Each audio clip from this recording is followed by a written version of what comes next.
হানাহানি হচ্ছে, কিন্তু আমাদেরকে মাজলুমের পাশে থাকা জরুরি। মাজলুম কারা হচ্ছে আপনার চোখের সামনে বুঝেন, বিবেক আপনাদের আছে, কেউ কাউকে বলা লাগে না, যারা মাজলুম হচ্ছে আপনাদের উচিত মাজলুমের পক্ষে থাকা। মাজলুমের পক্ষে থাকা খুবই জরুরি। আপনি যদি কোনো মাজলুমের পক্ষে না থাকেন, মাজলুম আপনার উপর একদিন জুলুম হতে পারে। এজন্য দয়া করে প্রত্যেকে মাজলুমের পক্ষে থাকবেন। যারা মারা গেছে মাজলুম অবস্থায়, তাদের প্রতি দোয়া করবেন, আল্লাহ যেন তাদেরকে জান্নাতের আলী মাকাম দান করেন, আমিন।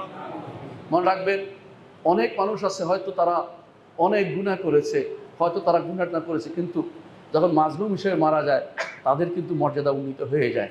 রক্ত পড়ার আগেই কিন্তু অনেক কিছু কবুল হয়ে যায়। আপনার উপর যেন সে বদদোয়া না আসে।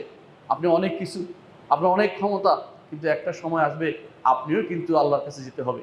হাসরের মাঠে কিন্তু মাজলুম ব্যক্তি, যাকে হত্যা করা হয়েছে, সে তার অবস্থা, সে তার মাথাটা নিয়ে আসবে। ইয়া রব সালহা জালিমা কতালানি, হে রব একে জিজ্ঞাসা করো কেন আমাকে হত্যা করেছে। আপনি হয়তো বলতে পারেন যে আমি অমুকের নির্দেশে করেছি। ওই নির্দেশ ব্যক্তি যেমন জিজ্ঞাসিত হবে, আপনাকেও জিজ্ঞাসা করা হবে। এখানে কারো কোনো আলাদা কোনো স্পেশাল কিছু থাকবে না যে আমি বেঁচে যাবো, এ কথা বলার কোনো সুযোগ থাকবে না।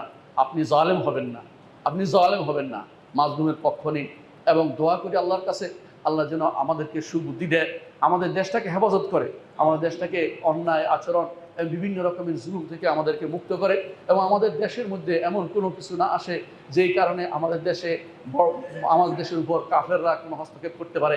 এমন ধরনের কোনো কিছু আমাদের উপর আপতিত না হয়, আল্লাহর কাছে দোয়া করি। এবং যারা মারা গেছে তাদেরকে আল্লাহ যেন শহীদ হিসেবে কবুল করেন, এই দোয়া করি।